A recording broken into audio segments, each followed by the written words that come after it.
بسم اللہ الرحمن الرحیم۔ السلام علیکم۔ درباری ٹی وی یوٹیوب چینل پر آپ سب کو خوش آمدید کہتے ہیں۔ میرا نام سمیہ ہے۔ میری عمر صرف 14 سال تھی، لیکن ہمارے خاندان میں لڑکیوں کی شادی جلدی کروا دی جاتی تھی۔ میرے والد صاحب بہت سخت انسان تھے اور ان کا کام ایسا تھا کہ وہ گھر پر نہیں رہتے تھے۔ امی نے کہا کہ میں اپنی بیٹی کی شادی اپنی بہن کے بیٹے سے کروانا چاہتی ہوں جس کا نام سجاد تھا۔ تو میرے والد صاحب نے کہا کہ یہ بالکل بھی نہیں ہونے والا، کیونکہ مجھے وہ لڑکا بہت ہی زیادہ برا لگتا ہے۔ اس بات پر میرے امی ابو میں کافی جھگڑا بھی ہو گیا تھا۔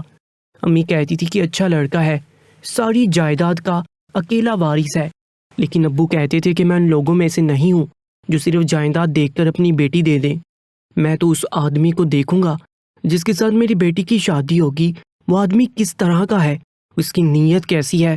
اور میری امی نے کہا کہ 16 سال کے بچے کی آپ نے کیا نیت دیکھنی ہے۔ ایک طرف تو امی اس کو اور مجھے دونوں کو ہی بچے کہہ رہی تھی، اور پھر یہ بھی کہہ رہی تھی کہ دونوں کی شادی کروانی ہے، کیونکہ امی کی شادی 13 سال کی عمر میں ہوگی تھی، اور ان کے حساب سے تو میری شادی ابھی تک ہو جانی چاہیے تھی، کیونکہ یہی ٹھیک ہے۔ زمانہ بڑا خراب ہے، جتنی جلدی شادی ہو جائے اتنا ہی اچھا ہوتا ہے۔ جب آخر میں شادی کرنی ہے، پھر 20-22 سال تک انتظار کس بات کا۔ میرے پاپا گھر نہیں ہوتے تھے اور ہم دونوں ماں بیٹی اکیلے رہتے تھے، لیکن کبھی کبھی میرے بابا کا بھائی جو کہ کافی چھوٹا تھا، وہ گھر میں آ جاتا تھا رہنے کے لیے، اور بابا بھی مہینے میں ایک چکر لگا لیتے تھے۔ اس بیچ سجاد کو گرمیوں کی چھٹیاں ہوئیں تو میری خالہ نے کہا کہ یہ آپ کے پاس رہنے کے لیے آنا چاہتا ہے، اسی بہانے شہر بھی دیکھ لے گا، کیونکہ ہم لوگ شہر میں رہتے تھے اور وہ لوگ بہت ہی دور دراز علاقے میں رہتے تھے۔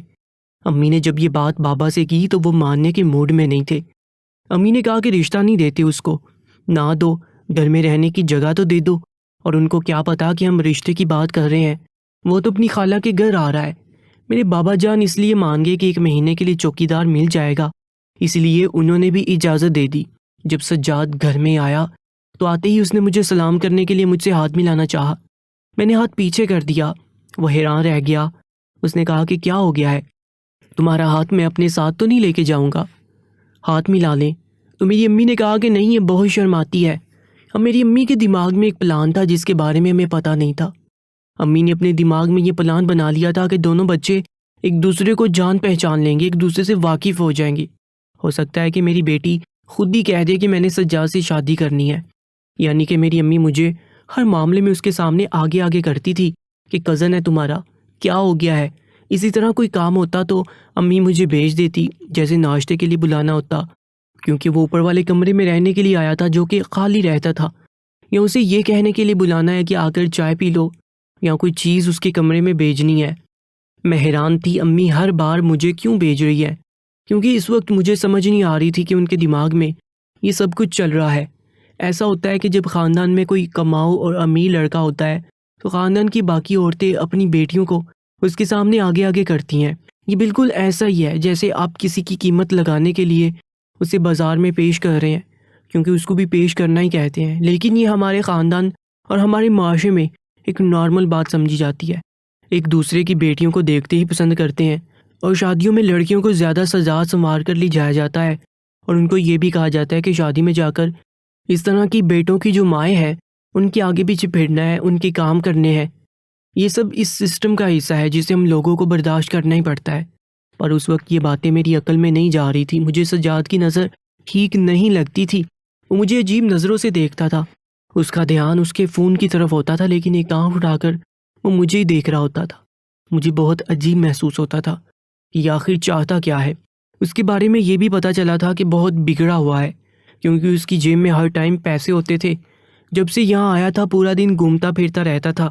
ایک دن اس نے امی کو کہا کہ اس کو بھی میرے ساتھ گھومنے پھرنے بھیج دو، لیکن امی اتنی بھی کھلے دماغ کی نہیں تھی۔ انہوں نے کہا کہ نہیں، یہ تمہارے ساتھ کیا کرے گی، کبھی میں بھی تمہارے ساتھ چلوں گی تو پھر اس کو بھی ساتھ لے جائیں گے، لیکن بیٹا مجھے گھر کے کام بہت زیادہ ہوتے ہیں۔ اس معاملے پر میری امی نے اس کی بات نہیں مانی اور مجھے اس کے ساتھ نہیں بھیجا، کیونکہ میں اس کے ساتھ نہیں جانا چاہتی تھی۔ شکر ہے امی نے ایسا کیا۔ میں نے امی سے پوچھا کہ آپ کیوں مجھے سجاد کے پاس بھیجتی رہتی ہیں؟ انہوں نے کہا کہ پاگل، وہ پوری جائیداد کا اکلوتا وارث ہے، تمہارے باپ کی عقل میں تو پتھر پڑے ہیں، اور تمہیں اصل بات بتاؤں تو تم بھی ایسا ہی سوچو گی، اور تمہاری شادی اپنے بھائی کے بیٹے سے کروانا چاہتے ہیں جو صرف 3 مرلے کے گھر میں رہتا ہے اور اس میں بھی 3 حصہ دار ہیں، اور 1 مرلے میں گھر نہیں بنتا، صرف قبر ہی بن سکتی ہے۔ میں نے امی کو کہا کہ مجھے نہیں پتا، آپ لوگ بڑے ہیں، آپ لوگ جو بھی ہمارے لیے فیصلہ کریں گے وہی ٹھیک ہوگا۔ امی نے کہا کہ بس پھر وہی کر رہی ہوں تو چپ چاپ وہی کر جو میں کہہ رہی ہوں۔ ایک دن میں ہاتھ میں تولیہ پکڑ کر جا رہی تھی کہ سجاد نے میرا راستہ روک لیا، کہنے لگا کہاں جا رہی ہو؟ میں نے کہا نظر نہیں آ رہا، نہانے کے لیے جا رہی ہوں۔ اس نے کہا ٹھیک ہے، اور میں ایک باتھ روم میں نہانے چلی گئی جو سیڑھی کے نیچے بنا ہوا تھا اور اس کا روشن دان کافی قریب پڑتا تھا، لیکن مجھے اس کا باتھ روم میں نہانا اچھا لگتا تھا کہ یہاں کا شاور صحیح چلتا تھا۔ دوسرے باتھ روم میں زمین پر بیٹھ کے بالٹی کے ساتھ نہانا پڑتا تھا اور اس طرح سے نہانا اچھا نہیں لگتا تھا۔ لیکن 2 دن کے بعد میں نے سجاد کی حرکتوں میں کچھ عجیب نوٹ کیا۔ وہ اپنے فون پر چپکے چپکے کچھ دیکھتا رہتا تھا اور پھر ایک طرف دیکھ کر ہنسنے لگتا تھا، پھر مجھے دیکھتا تھا، پھر سے آہستہ آہستہ ہنستا تھا۔ مجھے سمجھ نہیں آتی تھی کہ یہ ایسا کیوں کر رہا ہے۔ کیا اس نے میرے بارے میں کوئی بات کی تھی کسی سے؟ کیونکہ میری کافی ساری کزن بھی تھیں اور وہ سب سجاد کے پیچھے مرتی تھی، لیکن وہ کہتا تھا کہ میں کسی کو پسند کرتا ہوں پر کبھی بتاتا نہیں تھا۔ وہ خاندان کا ایسا لڑکا تھا جس کے پیچھے ساری لڑکیاں پاگل ہوتی ہیں کیونکہ وہ امیر ہوتا ہے، اور شکل و صورت کا بھی اتنا برا نہیں تھا، لیکن آج اس کی حرکتیں مجھے سمجھ نہیں آ رہی تھی۔ ایک دن وہ میرے لیے ایک گفٹ لے کر آیا۔ اس نے کہا کہ تم بہت زیادہ معصوم ہو، اس لیے میں تمہارے لیے کوئی چیز لے کر آیا ہوں جو تمہیں سمجھدار بنائے گی۔ میں نے کہا کہ ایسی کون سی چیز ہے جو مجھے سمجھدار بنا سکتی ہے؟ میں بالکل بھی بیوقوف نہیں تھی۔ اس نے مجھے ایک پتلا سا گفٹ دیا جو پیک شدہ تھا، نظر نہیں آ رہا تھا کہ اس کے اندر کیا ہے۔ اس نے کہا کہ اپنے کمرے میں جا کر کھولنا اور آرام سے بیٹھ کر دیکھنا۔ جب میں نے اپنے کمرے میں جا کر اس کو کھولا تو میں حیران رہ گئی، کیونکہ اس کے اندر ایک سی ڈی تھی جس کو DVD کہتے ہیں، اور ایک ایسے ہیرو کی فلموں کی CD تھی جو ہیرو بہت ہی معیوب فلمیں کیا کرتا تھا، اور اس کے نام سے ہی لوگ سمجھ جاتے تھے کہ اس کی فلمیں فیملی کے ساتھ بیٹھ کر دیکھنے والی نہیں ہے۔ میں حیران رہ گئی کہ اس نے مجھے اس کی فلموں کی CD کیوں دی ہے۔ میں نے کہا کہ یہ کس قدر بے شرم ہو گیا ہے۔ میں نے وہ کوڑے میں پھینک دی اور یہ بات امی کو نہیں بتائی، کیونکہ اگر امی کو بتاتی تو امی کہتی کہ اس میں برا ہی کیا ہے، فلم میں تو یہی سب ہوتا ہے۔ اس نے کون سا تمہیں کوئی ایسی ویسی فلم دے دی ہے؟ فلمیں تو TV پر بھی لگتی ہیں۔ مجھے اس کا ہمارے گھر میں رہنا اور یہ حرکتیں کرنا بالکل اچھا نہیں لگ رہا تھا، لیکن میں کچھ نہیں کر سکتی تھی۔ میری تو پڑھائی ویسے ہی چھڑوا دی گئی تھی، مجھے صرف 7 کلاس تک ہی پڑھایا گیا تھا۔ وہی امی ابا کی بات کے پڑھ کر کرنا کیا ہے۔ جب شادی کرنی تھی، ایک دن میں نے سجاد کو کسی سے فون پر باتیں کرتے ہوئے سنا۔ وہ شاید کسی لڑکی سے فون پر بات کر رہا تھا، لیکن باتیں بڑی عجیب تھیں۔ وہ کہہ رہا تھا ایسی چیز میرے ہاتھ لگی ہے کہ جس ٹائم بھی اسے اپنے پاس بلاؤں گا انکار نہیں کر پائے گی، کیونکہ لڑکیوں کی اتنی سی ہی زندگی ہوتی ہے، بدنامی ان کے لیے بہت بڑا عذاب ہوتی ہے، اس لیے فکر کرنے کی ضرورت ہی نہیں ہے۔ اگر اپنی مرضی سے میرے پاس آتی ہے تو آ جائے، نہیں تو اس کے داغے کھینچنا میرے لیے کوئی مشکل بات نہیں۔ میں حیران تھی کہ یہ کس قسم کی گٹیاں باتیں کر رہا ہے اور کس لڑکی کی بات کر رہا ہے۔ اس کی عمر دیکھو اور اس کے کام دیکھو، تبھی میرے بابا کہتے ہیں کہ اس سے شادی نہیں کروانی تمہاری۔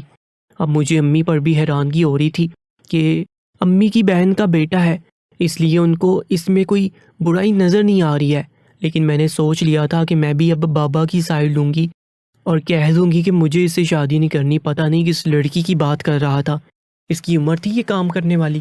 لیکن کچھ بہت عجیب ہوا، وہ بار بار اپنے فون کی طرف دیکھ رہا تھا اور پھر ایک طرف دیکھ کر ہنس رہا تھا۔ مجھے غصہ آ گیا اور میں نے کہا کہ کیا دیکھ رہے ہو، ذرا مجھے بھی تو دکھاؤ۔ امی بھی پاس بیٹھی تھی، وہ بھی تھوڑا شرمندہ ہو گیا۔ امی نے کہا کہ ہاں دکھا دو اس کو تو فون رکھنے کی اجازت نہیں، ہم نے تو کہہ دیا کہ شادی کے بعد بے شک فون رکھنا اگر تمہارا شوہر اجازت دیتا ہے تو۔ میں نے کہا کہ تم جو دیکھ رہے ہو مجھے بھی دیکھنا ہے، میرا بھی دل کر رہا ہے دیکھنے کا، لیکن اس کی شکل سے لگ رہا تھا کہ وہ مجھے بالکل بھی نہیں دکھائے گا۔ اس کے بعد اس نے بات بدلنا شروع کر دی۔ اس نے کہا کہ ہمارے گھر میں تو خالہ ایسا ماحول نہیں ہے، اگر کسی نے بھی فون رکھنا ہو وہ رکھ سکتا ہے، کیونکہ آج کل فون ضرورت ہے۔ جب بڑے بچوں کے ہاتھوں میں فون دیکھتے ہیں تو سوچتے ہیں کہ انہوں نے تو اس میں صرف فلمیں ڈرامے دیکھنے ہیں، جبکہ ایسا نہیں ہوتا، بلکہ دنیا کے بارے میں پتہ چلتا ہے، کافی معلومات ملتی ہے۔ وہ بات کو بار بار بدل رہا تھا، لیکن میں بھی پیچھے ہٹنے والی نہیں تھی۔ میں نے کہا کہ مجھے دیکھنا ہے کہ تم کیا دیکھ رہے تھے، مجھے فون تو دے دو۔ لیکن اس نے مجھے فون نہیں دیا۔ امی نے بھی یہ بات دیکھی، پر امی کو اس کی کوئی بات بری نہیں لگتی تھی۔ اگر وہ کہتا ہے کوا سفید ہے تو امی کہتی کہ ہاں، کوے سفید نہیں ہوتے ہیں، میں نے تو صبح 10 کوے دیکھے ہیں، 10 کے 10 سفید تھے۔ لیکن جب میں سیڑھیوں سے نیچے آ رہی تھی تو اس نے کہا کہ بہت شوق ہے نا تمہیں دیکھنے کا کہ میں اپنے موبائل میں کیا دیکھتا رہتا ہوں، تو میرے کمرے میں آ کر دیکھ لینا۔ اس نے مجھے چیلنج کرنے کے سے انداز میں کہا تھا۔ میں نے کہا کہ ہاں ٹھیک ہے، میں ضرور آؤں گی کیونکہ مجھے دیکھنا ہے۔ اور جس طرح سے وہ دکھا نہیں رہا تھا، شاید یہ بات بھی اسی لیے کر رہا تھا، اور یہ کبھی بھی کمرے میں نہیں آ سکتی تو دیکھے گی کیسے؟ لیکن میں نے سوچ لیا تھا کہ ضرور جاؤں گی۔ رات ہوئی تو امی کی طبیعت کافی خراب تھی۔ امی نے کہا کہ سجاد کو کھانا دے دینا، میری طبیعت بہت خراب ہے، میں نیند کی گولی کھا رہی ہوں، نہیں تو مجھے نیند نہیں آئے گی، تو اس کو کھانا دے کر واپس آ جانا۔ جب میری امی نیند کی گولی کھاتی تھی تو بالکل ہی نیند میں چلی جاتی تھی۔ میرے تو بابا مزاق کرتے تھے کہ اس کے پاس سے نیند کی گولی لے کر گزر جاؤ تو یہ بے ہوش ہو جاتی ہے، لیکن ان کی طبیعت بہت خراب تھی۔ انہوں نے نیند کی گولی کھا لی اور مجھے کہا کہ خود بھی کھانا کھا لینا اور سجاد کو بھی دے دینا۔ میں نے کہا چلو ٹھیک ہے، اس بہانے اس کے کمرے میں جانے کا موقع مل جائے گا۔ میں نے اس کا کھانا ٹرے میں رکھا اور اس کے کمرے میں چلی گئی۔ میں نے کھانا ایک طرف رکھ دیا اور میں نے کہا کہ دیکھو میں آ گئی ہوں، اب بتاؤ مجھے کہ تم اپنے فون میں کیا دیکھ رہے تھے؟ اس نے کہا کہ تم تو کھانا دینے آئی ہو۔ میں نے کہا کہ جیسے بھی آئی ہوں، آ گئی ہوں نا، میں کسی سے ڈرتی نہیں ہوں اور تم سے تو بالکل بھی نہیں۔ اس نے کہا کہ ٹھیک ہے ادھر آؤ، میں تمہیں دکھاتا ہوں میں فون میں کیا دیکھ رہا تھا۔ میں نے کہا کہ جھوٹ مت بولنا، مجھے پتا ہے کہ تم کوئی خبر نہیں سن رہے اور کوئی کارٹون بھی نہیں دیکھ رہے تھے، تم ضرور کوئی ایسی چیز دیکھ رہے تھے جو تمہیں نہیں دیکھنی چاہیے۔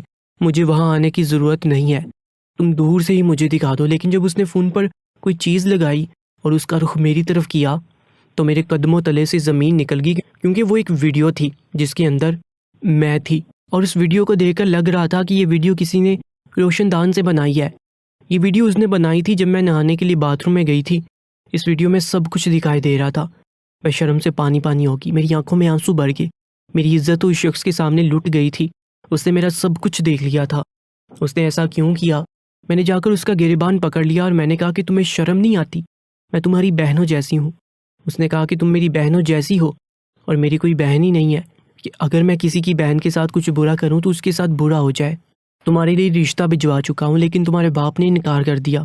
میں حیران رہ گئی کیونکہ مجھے اور امی کو یہ بات نہیں پتا تھی۔ مجھے تو لگتا تھا کہ رشتے کی بات صرف ہمارے گھر میں ہو رہی ہے، ان لوگوں کو نہیں پتا، لیکن انہوں نے باقاعدہ رشتہ بھجوایا تھا اور میرے بابا نے باہر سے انکار کر دیا تھا۔ تبھی تو وہ کہہ رہے تھے کہ شادی نہیں کرنی، لیکن اچھا ہی کیا تھا میرے بابا نے۔ میں ایسے انسان کے ساتھ شادی کرنا بھی نہیں چاہتی تھی۔ اس نے کہا کہ میں تمہیں اپنی دلہن بنانا چاہتا ہوں، لیکن انہوں نے انکار کر دیا کہ جیسے میں کوئی فقیر ہوں۔ میں نے سوچ لیا تھا کہ تم کو اپنی عزت نہیں بنا سکتا تو تمہاری عزت لوٹ ضرور لوں گا۔ میں وہاں سے جانے لگی کیونکہ مجھے اس کے ارادے ٹھیک نہیں لگ رہے تھے، لیکن اس نے میرا ہاتھ پکڑ لیا اور کہا کہ ایسے تو نہیں جانے دوں گا، تم اتنی سمجھدار ہوتی تو میرے کمرے میں رات کے وقت کبھی بھی نہیں آتی، اور تمہاری امی کی طبیعت خراب ہوئی ہی نہیں ہے، وہ بھی میری وجہ سے ہوئی ہے کیونکہ میں نے ان کے کھانے میں کوئی چیز ملا دی تھی، اور ان کو یہ مشورہ بھی میں نے نہیں دیا تھا کہ اگر سکون سے سو جائے گی تو سب ٹھیک ہو جائے گی۔ انہوں نے نیند کی گولی کھا لی ہے، اب وہ اٹھنے والی نہیں ہے۔ تمہارا باپ تمہارے گھر پہ نہیں ہے اور محلے میں بھی آس پاس کوئی ایسے گھر نہیں ہے جہاں تک تمہاری آواز جا سکے۔ اس نے میرا ہاتھ پکڑ کے مجھے اپنی طرف کھینچ لیا اور بستر کے قریب زمین پر پھینک دیا۔ اس کے بعد اس نے میری عزت کو لوٹا اور میری حالت بہت زیادہ بری ہوگی۔ میں وہیں پر بے ہوش ہو گئی۔ صبح میری آنکھ کھلی تو میں اپنے کمرے میں تھی اور اس نے امی سے یہ کہا تھا کہ یہ چلاتی ہوئی میرے کمرے میں آئی تھی کہ میری طبیعت بہت خراب ہے۔ میں نے اس کو ڈاکٹر کے پاس لے جانے کی کوشش کی لیکن یہ بے ہوش ہوگی اور تب سے ہی بے ہوش ہے۔ امی نے کہا کہ تم نے بہت مدد کی ہے ہماری، تمہارا بہت شکریہ۔ اس کے بعد وہ وہاں سے چلا گیا۔ اس نے کہا کہ میری چھٹیاں پوری ہو گئی ہیں لیکن میں نے کسی کو یہ نہیں بتایا کہ میرے ساتھ کیا ہوا ہے، بس اپنے آپ میں جلتی رہی۔ پر 3 مہینے بعد اچانک پیٹ بڑھنے لگا تو پتہ چل گیا کہ کوئی نہ کوئی گڑبڑ ہے۔ امی نے مجھے ہی مارنا شروع کر دیا اور کہا کہ تو نے ہی کچھ کیا ہے اس کے ساتھ۔ بابا نے کہا کہ وہ یہاں رہنے آیا تھا، اس نے میری بیٹی کے ساتھ کچھ کیا ہے۔ بہت بڑا فساد بن گیا، لڑائی جھگڑے ہونے لگے۔ اس نے سب کے سامنے یہ کہہ دیا کہ یہ خود ہی میرے کمرے میں آئی تھی اور اسے کہیں کہ اس بات پر کہ یہ میرے کمرے میں نہیں آئی تھی قسم اٹھائے۔ میں اس بات پر جھوٹی قسم نہیں اٹھا سکتی تھی کیونکہ میں واقعی خود اس کے کمرے میں گئی تھی، اور اس نے اسی بات کا فائدہ اٹھایا تھا۔ جب مجھ سے پوچھا گیا تو میں نے کہا کہ میں قرآن پر ہاتھ نہیں رکھوں گی کیونکہ قرآن کی سچی یا جھوٹی قسم اٹھانا دونوں ہی غلط ہے۔ میں نے کہا کہ میں اس کے کمرے میں گئی تھی۔ اس کے بعد مجھے کسی نے کچھ بولنے کا موقع ہی نہیں دیا۔ مجھ پر تھپڑوں کی برسات ہو گئی اور اس کے بعد فیصلہ یہاں تک ہوا کہ سجاد کے ساتھ ہی اس کی شادی کروا دی جائے۔ اور اب اس کی فیملی نے کہا کہ یہ تو بڑی بد کردار لڑکی ہے، ہم تو اس کو اچھا سمجھتے تھے، اب اس کو اپنے گھر کی بہو کیسے بنائیں؟ اپنے اکلوتے بیٹے کی اتنی تو اس کی حیثیت نہیں ہے۔ لیکن میری امی ابو کو میں نے پہلی دفعہ ان لوگوں کے سامنے ہاتھ جوڑتے ہوئے دیکھا تھا اور کہا کہ یہ بچہ تو آپ کے بیٹے کا ہی ہے نا، یہ خود کمرے میں گئی ہو، لیکن کیا تو سب کچھ اس نے ہے۔ اس نے کہا کہ جب یہ خود میرے کمرے میں معیوب حالت میں آئی تو میرے اندر شیطان آ گیا تھا۔ اس نے بہت ہی فضول سے کپڑے پہن رکھے تھے، اس نے مجھ پر بہت گندے گندے الزام لگائے، اور افسوس کی بات یہ تھی کہ سب نے اس کا یقین کر لیا تھا۔ اس کے بعد میرا سجاد کے ساتھ نکاح کروا دیا گیا، لیکن اس نے یہ شرط رکھی کہ اگر مجھے کوئی اور لڑکی پسند آ گئی تو میں اسے دوسری شادی کرنے کا مجاز ہوں گا، کیونکہ یہ شادی میں نے مجبوری میں اس کو پناہ دینے کے لیے کی ہے، اپنی خوشی سے نہیں کی۔ اپنی خوشی سے میں دوسری شادی کروں گا، یعنی میں اسے گھر میں گئی تھی جہاں پر پہلے یہ بات ہو چکی تھی کہ مجھ پر ایک سوتن آنی تھی۔ دل کرتا تھا کہ خودکشی کر لوں، لیکن اپنی اولاد کے بارے میں سوچتی تھی۔ اس میں اس کا کیا قصور تھا؟ ایک ہی جھٹکے میں میری زندگی بدل گئی۔ میرے سسرال میں میری کوئی عزت نہیں تھی۔ اللہ نے مجھے 2 جڑواں بیٹے دیے تو اس کے بعد میری تھوڑی بہت عزت ہونے لگی، لیکن سجاد نے دوسری شادی کر لی، اور یہ بات جب سب کو پتہ چلی کہ اس کی دوسری بیوی بانجھ ہے اور کبھی بچے نہیں پیدا کر سکتی، تو اس کی دوسری بیوی کی اوقات گھر میں مجھ سے بھی کم ہوگی۔ اب میری خالہ مجھ سے ہی ساری باتیں کرتی اور مجھے ہی عزت دیتی تھی۔ میں نے اپنی خالہ کو کہا کہ اولاد سے بڑھ کر کچھ نہیں ہوتا۔ میں نے اس دن قسم نہیں کھائی تھی، لیکن آج آپ کو اپنی اولاد کی قسم دے کر بتا رہی ہوں، میرے ساتھ غلط آپ کے بیٹے نے کیا تھا۔ وہ بھی اپنے بیٹے کی حرکتوں سے واقف تھی، اسی لیے انہوں نے اپنے بیٹے کو کچھ نہیں کہا، کیونکہ ظاہر ہے اس کی ماں تھی، لیکن اس کے بعد سے مجھے بھی کوئی تانا نہیں دیتی تھی۔ بس میری زندگی اسی گھر میں گزر رہی ہے۔ حقیقت ایسی ہوتی ہے، یہ تو سب فلموں میں ہوتا ہے کہ کسی کو مکافات عمل مل جاتا ہے یا کسی کو سزا مل جاتی ہے۔